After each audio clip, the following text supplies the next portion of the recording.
Selamat malam, Mak. Di sini saya akan mewawancarai materi IPA tentang sistem reproduksi manusia. Yang pertama itu ada sistem Ya, reproduksi laki-laki, bisa. ya. Yang pertama ada sistem reproduksi laki-laki. Seperti ini gambarnya. Ya, Di sebelah sini ada bagian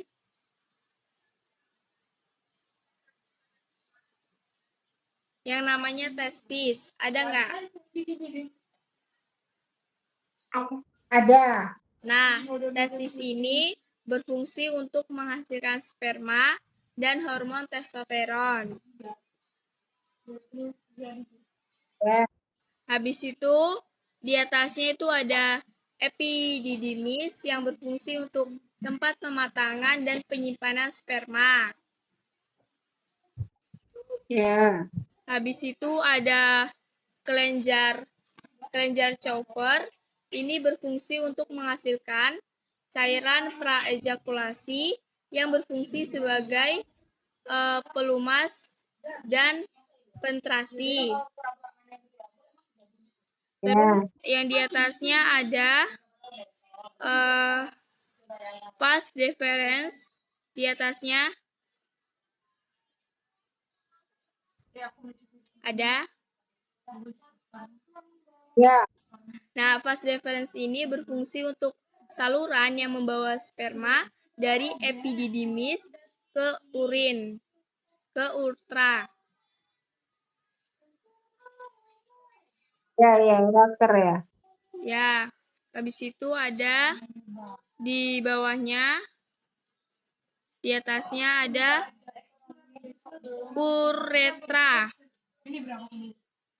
ureter. Ya, ureter. Nah, ureter ini membawa urin dari ginjal ke kandung kemih.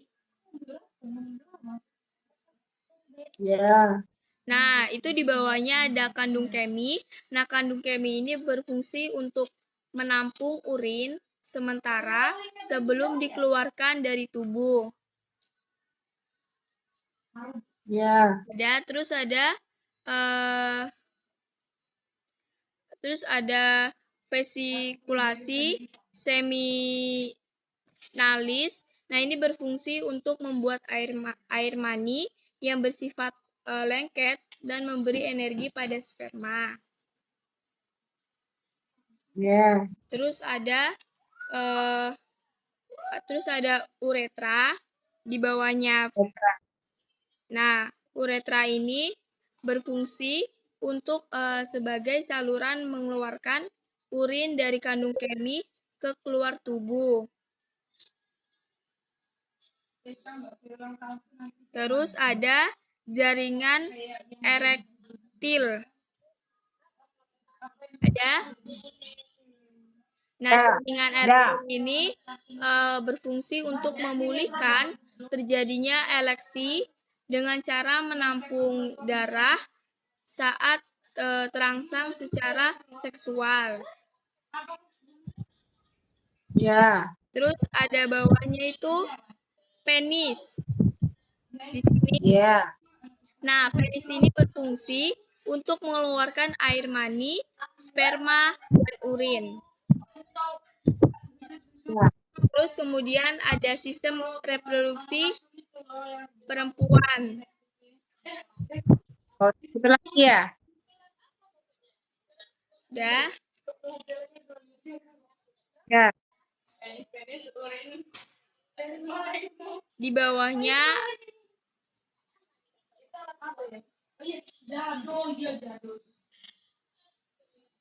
ada. ya. Nah, sistem reproduksi perempuan ini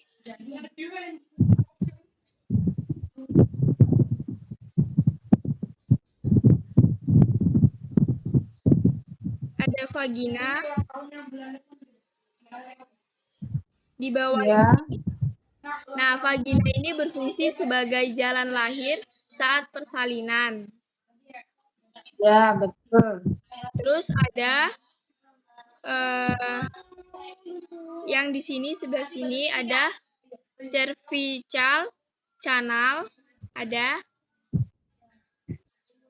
Serviks.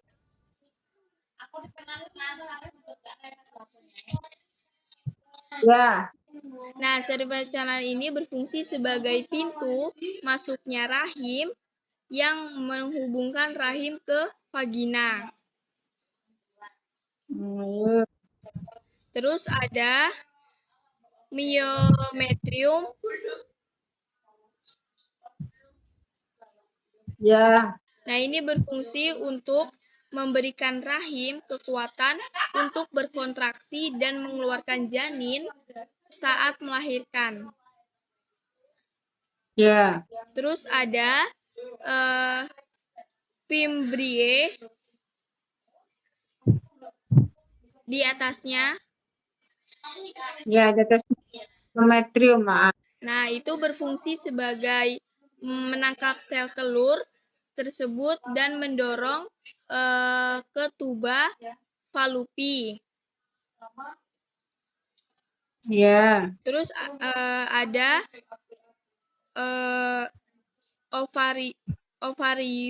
ovarian ligamen.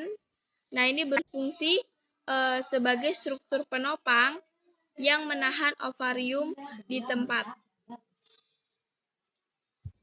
Terus kemudian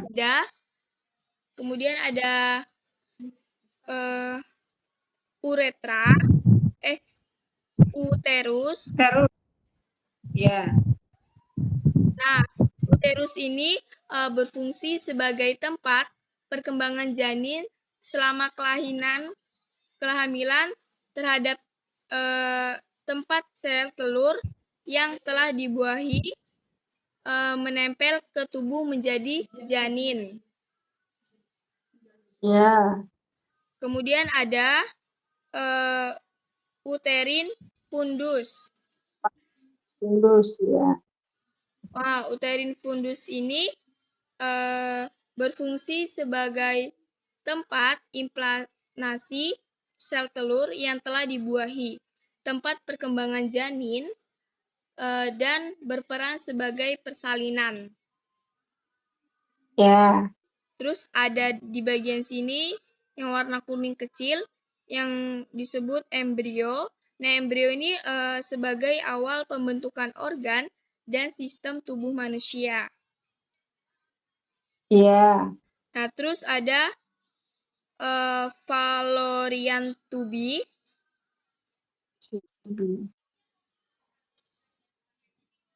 Ada. Ya, ada. Nah, ini berfungsi sebagai jalur transportasi sel telur dari ovarium ke rahim. Ya. Terus ada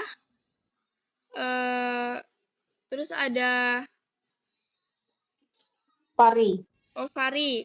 Nah, ovari ini berfungsi sebagai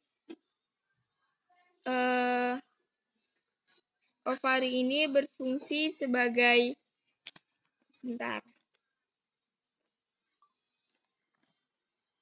Nah, ovari ini berfungsi sebagai menghasilkan sel telur dan memproduksi hormon reproduksi pada perempuan.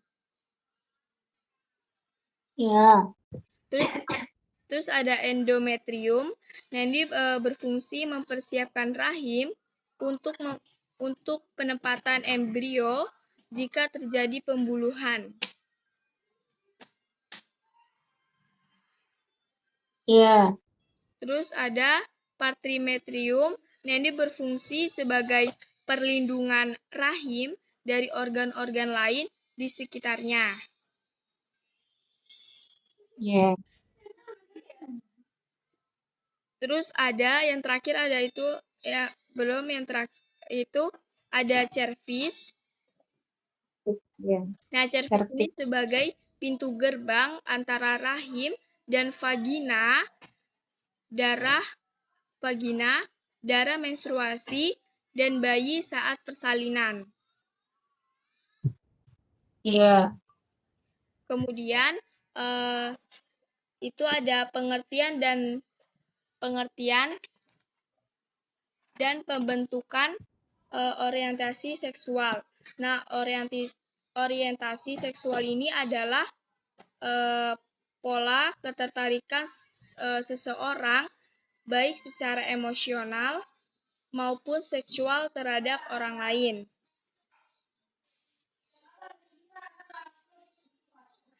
Ya.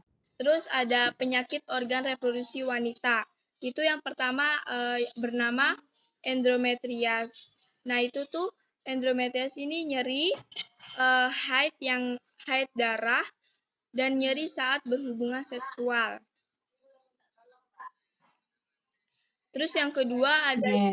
penyakitnya pada reproduksi manusia itu ada PCOS atau Polycystic Ovary Syndrome. Nah, ini nih bisa disebut menstruasi jarang, terlambat, atau bahkan berhenti saat berhenti sama sekali. Terus ada juga terdapat penyakit pada sistem reproduksi laki-laki. Yang pertama itu ada prostatitis. Nah, itu tuh nyeri terbakar saat buang air kecil dan sering buang air kecil. Terus yang kedua itu ada penyakitnya itu Van Kokel. Nah, Van Kokel ini menyebabkan nyeri atau rasa tidak nyaman pada testis. Terus cara menjaga organ reproduksi itu gimana? Yang pertama pakai handuk yang bersih, kering, dan tidak lembab. Terus yang kedua Ya. itu harus memakai celana dalam dengan bahan yang lembut dan tidak ketat. Yang ketiga itu pakaian dalam diganti minimal 2 kali sehari. Ya.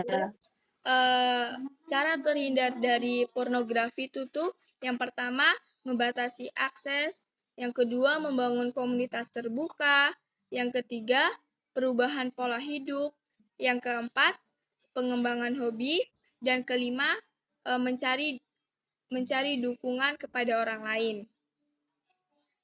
Ya. Kemudian ada cara terhindar dari perilaku yang tidak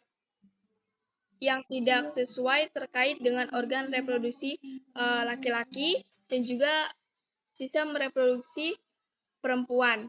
Nah, yang pertama itu pendidikan seks yang baik.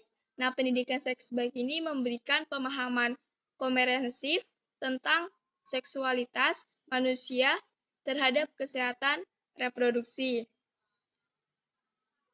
Nah, yang kedua itu Ya. menciptakan lingkungan yang aman. Nah, ini seperti membangun komunitas yang mendukung dan melindungi remaja dari perilaku yang beresiko, seperti eh, kayak membahas sistem reproduksi yang tidak mengenakan, seperti itu. Iya. Kemudian itu dari Alkitab Kejadian 1 ayat 28, Allah Allah memberkati mereka, lalu Allah berfirman kepada mereka, beranak cuculah dan bertambah banyak, penuhilah bumi dan taklukkanlah itu, berkuasalah atas ikan-ikan di laut, dan burung-burung di udara, dan atas segala binatang yang merayap di bumi. Jadi tujuan organ reproduksi itu Tuhan menyuruh kita untuk beranak cucu, taklukkan bumi, dan penuhilah bumi. Jadi refleksi saya setelah wawancara ini, saya berefleksi bahwa di setiap organ reproduksi memiliki fungsi yang berbeda-beda dan bagian-bagian yang banyak, dan juga kita pentingnya menjaga kebersihan organ reproduksi seperti mandi rutin, dan saya juga harus berusaha untuk hidup sehat dan jauhi pergaulan bebas. Ya, amin. Nah, kira-kira apa tanggapan Mama setelah mendengar wawancara dari Feliska?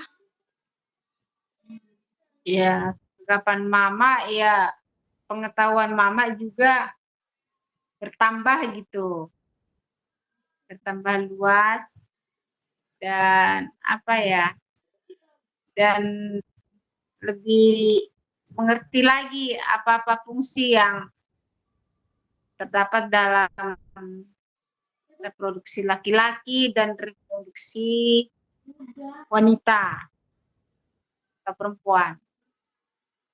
Ya. Oke, terima kasih, Mak. Sama-sama, Napliska. Dah.